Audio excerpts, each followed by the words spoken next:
New ইয়র্কে যুক্তরাষ্ট্র সফররত এনসিপি নেতাদের উপর হামলার প্রতিবাদে ঢাকার শাহবাগে বিক্ষোভ সমাবেশ করেছে দলটি।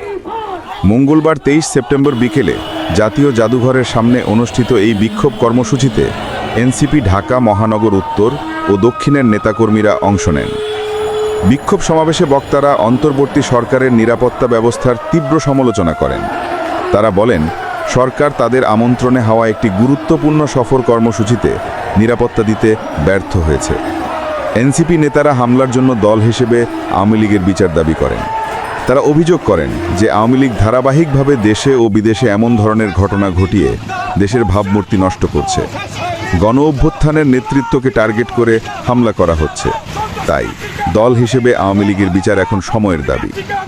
বিক্ষোভের কারণ হিসেবে তারা জানান, জাতিসংঘের সাধারণ পরিষদের ৮০তম অধিবেশনে যোগ দিতে যুক্তরাষ্ট্রে গেছেন প্রধান উপদেষ্টা ডক্টর মোহাম্মদ ইউনূস। তার সফরসঙ্গী হিসেবে ছিলেন এনসিপির সদস্য সচিব আখতার হোসেন ও যুগ্ম আহ্বায়ক তাসনিম জারা। নিউ ইয়র্কে জন এফ কেনেডি বিমানবন্দরে তাদের পৌঁছানোর পর আওয়ামী লীগের একদল নেতাকর্মী আখতার ও জারার উদ্দেশ্যে বিভিন্ন স্লোগান দেয় এবং এক পর্যায়ে আখতারের গায়ে ডিম নিক্ষেপ করে। এই ঘটনার প্রতিবাদেই আজকের এই বিক্ষোভ সমাবেশ।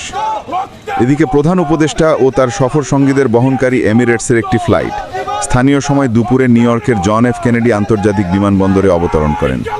কিছুটা বিলম্বে বিমানবন্দর থেকে বের হলে বিএনপি মহাসচিব মির্জা ফখরুল ইসলাম আলমগীর, বিএনপির ভারপ্রাপ্ত চেয়ারম্যানের পররাষ্ট্র বিষয়ক উপদেষ্টা হুমায়ুন কবির, এনসিপির সদস্য সচিব আখতার হোসেন এবং এনসিপির সিনিয়র যুগ্ম সদস্য সচিব ডাক্তার তাসনিম জারাকে ঘিরে স্লোগান দিতে থাকেন আওয়ামী লীগ ও যুবলীগের কর্মীরা।